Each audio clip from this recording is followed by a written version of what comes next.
Hello there, kings and queens. Thank you so much, guys. I really want to thank you guys for subscribing to my YouTube channel. And if you haven't subscribed, subscribe to my channel.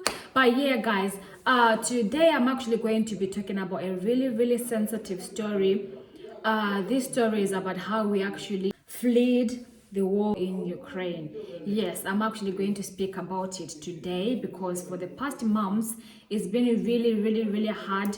Not only for me, but for my family, for my friends, for actually everyone who's been in Ukraine and fled the war. It's been really hard because some people actually saw people dying, and others like us, we actually didn't, but we actually also experienced some traumatic events on our way to any other country that we were going to. So yeah, guys, I'm actually going to be speaking about how we actually fled from Ukraine to now Germany, where we are, but we actually fled from we actually went from Poland to Germany, guys. So this is really a sensitive story to speak about. So because whenever you are the one that actually went through the traumatic situation, people always think, oh, why you doing this? You are not Ukrainian, you are not what, you're not this, but they don't actually realize that I was also involved in the same situation that every Ukrainian has been. So yeah, guys, I just want to say Slava Ukraina. And yeah, guys, let's get into the story. The war started on the 24th of February. Yeah, and this time we're actually not in our city where we used to live. We had actually gone to another city to do some document stuff. So upon us actually arriving to our city, that's when we actually realized that the war was actually starting. The days before, we were actually living a normal life, going to work and everything, because we thought, I don't think there's going to be war anytime soon. We were very relaxed, and yeah, no one really knew that it was actually going to be war anytime soon, because we're like, no, I don't think so. So yeah, come to the day when the war actually happened, we were actually coming back from the city that we went to where we were living at that moment. And when we got to the town, a lot of people were in a rush. The trains were so packed. You couldn't even book a taxi, because at that time taxis were going high, because everyone was booking taxis at that time. So we had to actually go into a metro to get to our house. Once we got home, we started packing our stuff, and at this time we were trying to book taxis to go to the main train station, so that at least we can get a train from there to any other surrounding countries that we thought, yeah, we'll go to. But the taxis were going up and up. So let me say from 10 euros to 15 to 20. So the maximum that actually the taxis got to was about 500 euros.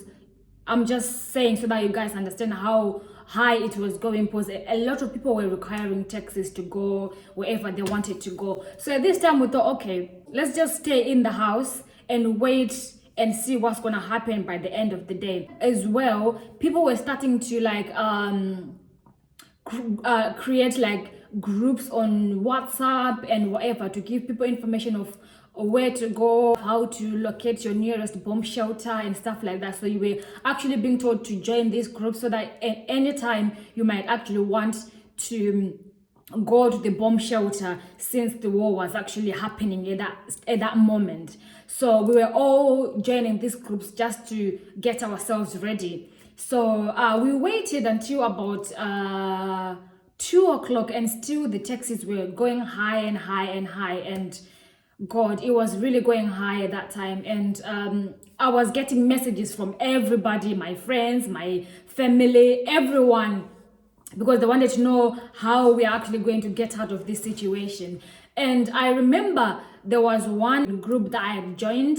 When I joined the group earlier that day, I saw a message from one of the people that was telling us there was 2 buses which were going to Poland that same day. And if anyone is willing to go to Poland, or if there's anyone who wanted to go to Poland, they should go straight to the train station and wait for that bus. And at this time, We were so confused. We didn't know if we were actually allowed to go out of the country with our student visas. Do you need to book a ticket? Do you actually need a visa? And all those things were actually going around our minds at this time, because we didn't know what do we need to actually go out of the country. And we didn't realize that at this situation that we were in, anyone was allowed to leave the country, whether you're a student, whether you are, so we decided, okay, so if there's 2 buses which are going to Poland, we were just praying that God, please just make sure we go into one of these buses. And it was really hectic. So at this time, it was around 3 o'clock, 4 o'clock, and the taxis were going down and down and down, because a lot of people were calming down, and some people were planning how to actually move, how to actually leave the city. And at this time here, there were no cars moving because the roads were closed.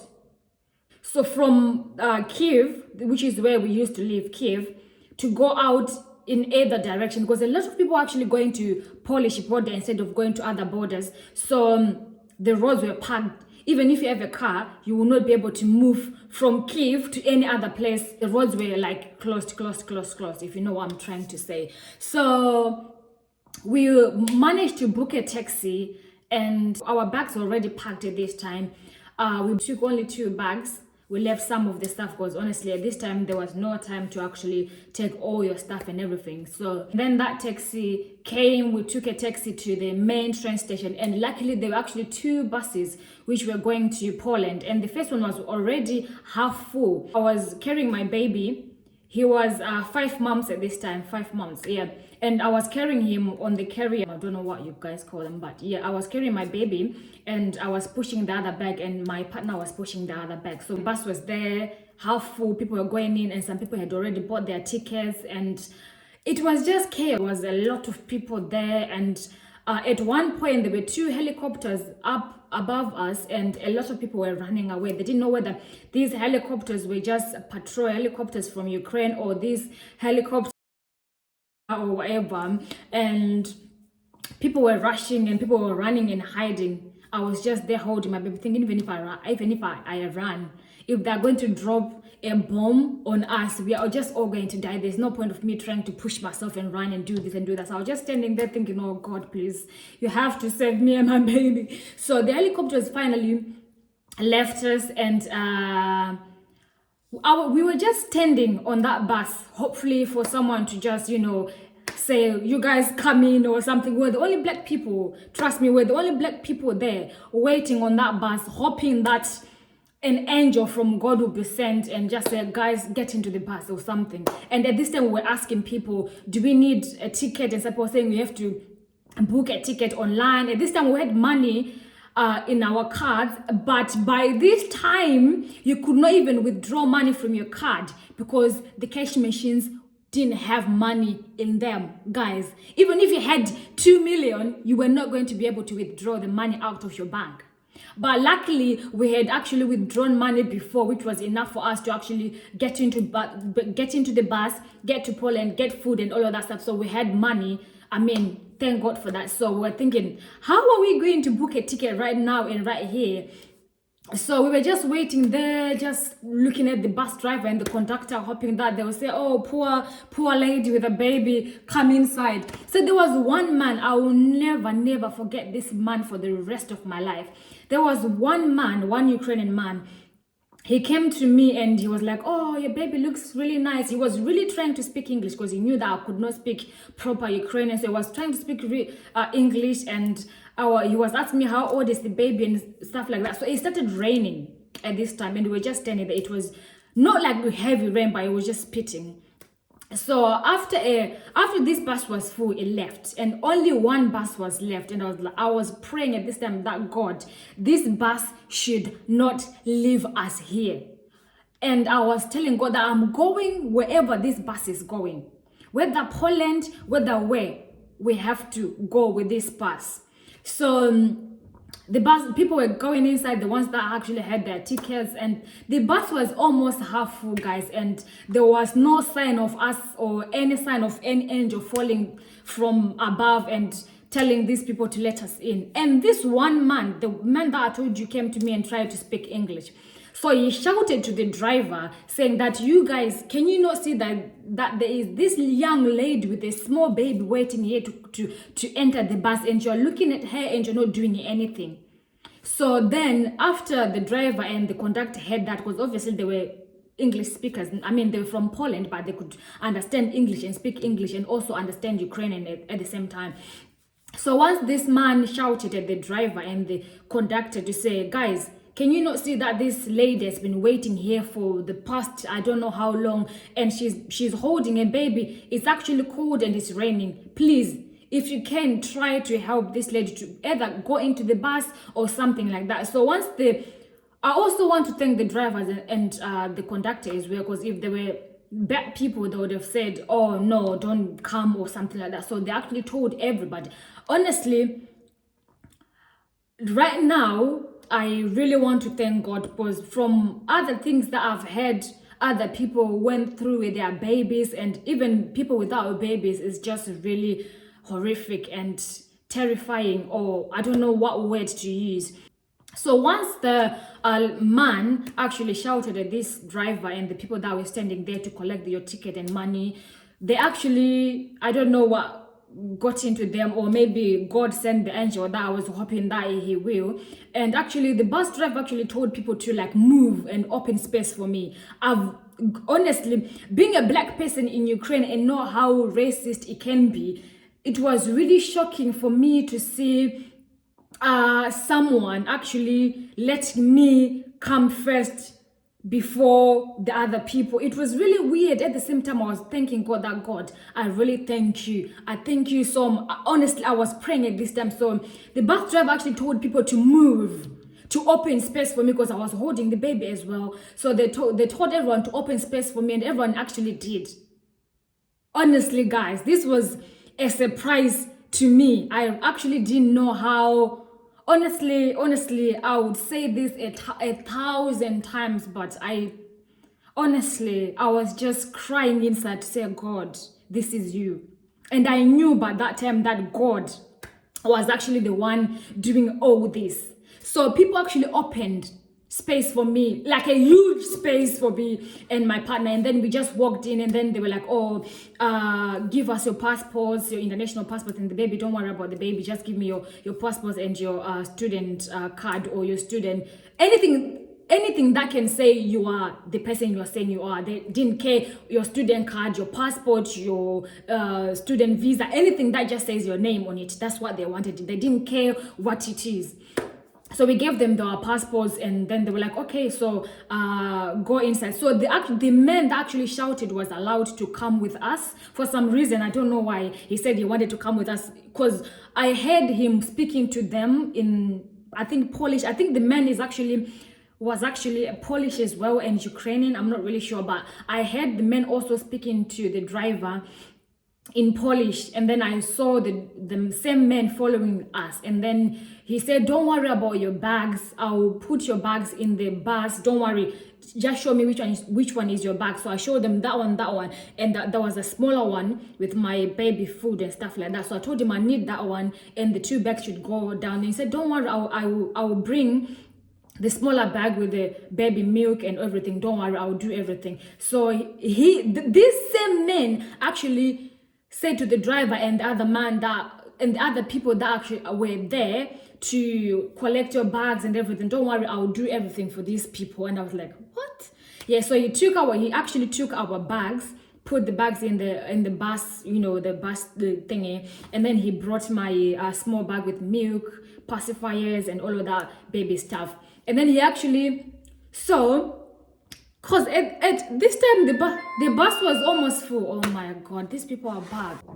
Yeah, so sorry guys, these people are back from their walk. So the man actually came with us, and we were the only black people in this bus. Imagine, we're the only black people in this bus, and yeah, we go into the bus, we got our seats, we sat down, and we're like, oh, we actually could not believe that this is actually happening to us. We're actually going to leave this place to another safer place.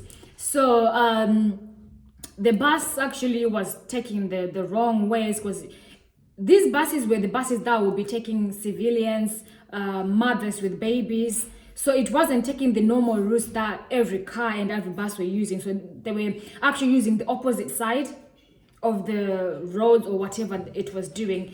And the bus actually moved, and we were stopping and doing all those other stuff. So on the way, we could see a lot of soldiers, a lot of these big tankers, a lot of yeah, it was a bit scary. A lot of soldiers inside like the bushes and everything. And I remember I think the bus had already moved about 6 hours, and then we had a boom, and the bus had to stop, and everyone was really shook. And the bus had to stop and then turn off the lights, and then us with babies, you just have to put a pacifier in your baby's mouth, or just hold your baby so that your baby cannot make noise. So yeah, it was really, honestly, I will not forget that day. Yeah, because the way the boom went, yeah, everyone thought it was like the bomb was like next to you or something like that. So the bus driver stopped the bus and turned off all the lights, and then we were just there. We were being told to just be there, be quiet. And yeah, this time, honestly, I was just praying that God, I've made it this far. Just let me go out safely without any injuries, without anything. So about an hour and 30 minutes, I remember an hour and 30 minutes, it seemed like an eternity. Yeah, about an hour and 30 minutes, we were just we're just there quiet and holding our babies, and it was really terrifying. So about an hour and 30 minutes, now the bus turned on the lights, and we were on our way to the Polish border. And we actually were surrounded by these helicopters. Like I told you before, when we were on the train station, these helicopters came again. That's what I'm saying, like no one knew what these helicopters were doing, or whether they are Ukrainian helicopters which are just moving around to protect people or something like that. So this time the bus did not stop or turn off their lights or anything like that. So it was just going. So I thought maybe it was just those Ukrainian helicopters which were just going around and seeing if people were okay or something like that. But it was really, really scary as well. So we go to the Polish border. We go to the Polish border in the morning of 25, and then we left the border 26, early morning of 2026. Yeah, and then we got to the main station in Poland. Hi, baby. We got to the main station in Poland on the 27th around 2-3 o'clock. And at this time, we actually didn't know where we were actually going to go, what was going to happen. We were just there. We had money, but it was a real struggle. And I actually forgot. On our way, I actually forgot. What I did is, I didn't know how long we're actually going to be on the road. Instead of me actually just having water and my powdered milk for the baby on a separate thingy, what I did was, I poured the whole milk in one jar so that it would be easy for me to actually pour the milk into the bottle and feed him, instead of me doing all that hassle in the bus, because the bus was packed and everything. After a day, the milk was spoiled. So at this time, I didn't have water. I had powdered milk, but I didn't have water. So what I was doing is I was just giving him the off milk. I was just giving it to him.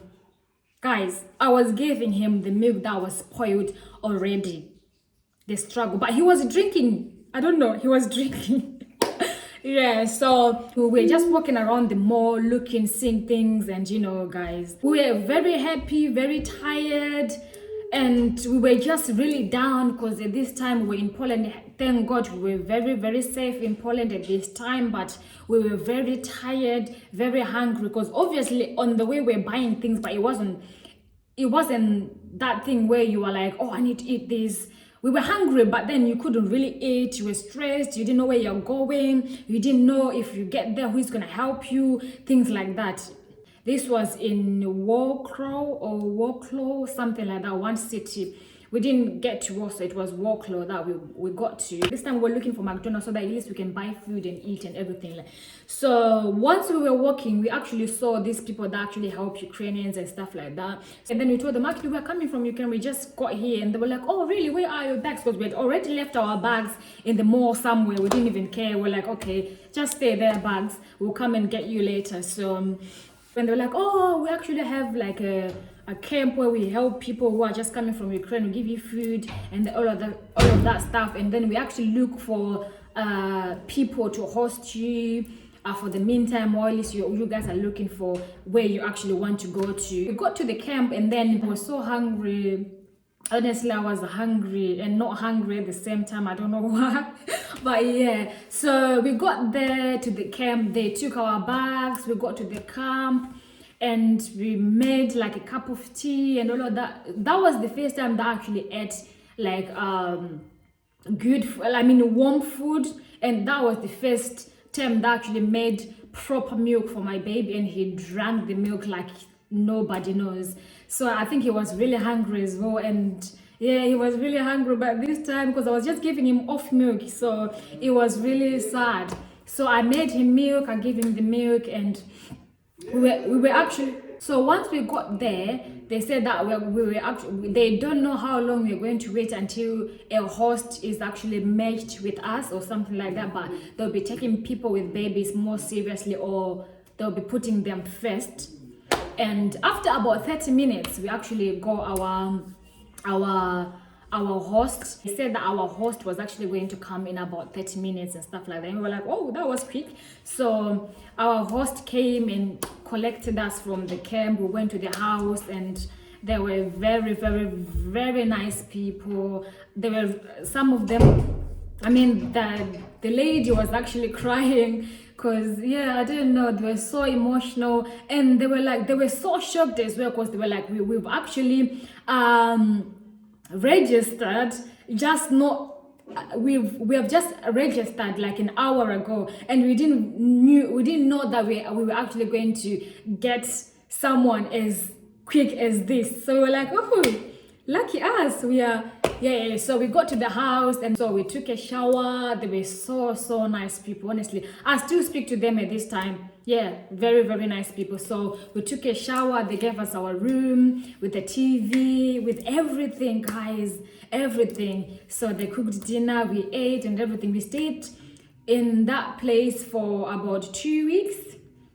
and then we were waiting to see how the situation in Poland was going to be regarding blacks who are actually black people who are coming from Ukraine, whether we're going to get help, like paperwork stuff from Poland. But it seemed like Poland was just a bit difficult for black people or black Ukrainian people or black students from Ukraine to actually settle there, because there were a lot of laws, a lot of we are only taking Ukrainian people, you are black, you're not Ukrainian, something like that. So we were actually advised to move to Germany, because we heard Germany is much more better, they accept people easier or something like that. So after 2 weeks of us actually staying with this host in Poland, we moved to Germany. So there was another program that was actually taking people from Poland to Germany. So they will take you from Poland straight to the camp in Germany, and then they will match you with another host. So yeah, so we actually called them, and then we booked our seats to go to, the sun is actually going, but still nice. Yeah, it still looks good. So we called them, we booked our seats and everything we got, and then they said we should come that same day or the next day, because there was a bus that was going to Germany this second day around 3 o'clock. So we should actually come on that day. And we go. So on the next day, we actually went to the main train station, and we got this bus from Poland to Germany. We were traveling at night, and then we got to Germany around 5 o'clock in the morning. We stayed in the camp for about, I don't know really, our things were, I can't say smooth, but it wasn't too much of a hassle, or even though it was a bit stressful. But once we got to where we are supposed to be, we would get help immediately. like I said, they were actually helping more people with babies and all of that stuff. So once we got to the camp as well, they had already arranged our match. So once we got to the camp, they actually said, we've already matched you with a host, and then they need to prepare and then take us to the train station. Then from the train station, we get our free tickets for Ukrainian people that were coming from war and stuff like that. They were all free tickets and free food, free everything. And so around about 8 o'clock, that's when the taxi came, put our bags in the taxi. We got to the train station. From the train station, we got our train from this was in Berlin. We took our taxi from Berlin to where our host was, and this host was, all our hosts really were really nice, really nice people. We got to Wolfsburg. I will write it there so that you guys will see. So it's called Wolfsburg, and then we got to Wolfsburg. We got to get to our host, and yeah, we stayed there for about 2 months, and whilst we were doing our paperwork stuff. So after 2 months, there was we had to move from that host to another host because they were moving people so that everyone have space to where to stay. So our host actually looked for a house for us, which was also offered by a host who had actually moved from their apartment to a new house. So they offered us their apartment for like 4 months free. We are not paying anything, and we stayed in that house for 4 months straight with everything in it, every single thing, until we actually got a chance to look for our own apartment. So after these 4 months, we later on along the way of us actually staying in this house for 4 months, I think after two months or 3 months, we actually got our house. And you know, houses here in Germany is empty. You can't just move in today or move in tomorrow. You have to actually do the renovations. You need to put your own furniture, everything. The house is literally empty. So after those 3 months, we got our apartment, and this host was very generous. All the property which was in this apartment that they gave us to be in for this 4 months period, while we look for our own apartment and fix our documents and stuff, he actually took every furniture in this house and moved it to our new apartment. So all the furniture, all the place, everything in my house, it was from that apartment. I never get to buy my own stuff because everything was there. It was new. There was no need for me to actually buy stuff because they did everything for us. So when I moved in, it was like a new apartment, but for me it was more familiar because all the furniture and all the things that were in the other apartment was now in my house. So yeah, guys, so now this is the apartment that I'm actually in at the moment while I'm taking this video. So I really want to really thank God for the whole journey, even though it was a bit stressful, but it wasn't as hard as other people went through, if you know what I'm trying to say. It wasn't as what word can I use, but you know what I'm trying to say. And the pictures that we saw of other people, the videos, were actually inhumane. And I just really want to thank God how we get to go out of Ukraine safely. And now we are in Germany. Yes, so we are actually in Germany at the moment, and I really want to thank God. And that was the story, guys. Really short story, and I really want to thank you guys for subscribing to my YouTube channel, and those that will be subscribing, thank you so much, and I would see you another day. Guys, can you dip my hair? I actually did this today, and I really think it looks really nice. Yeah, with natural hair, everything is just, yeah. But anyway, guys, bye.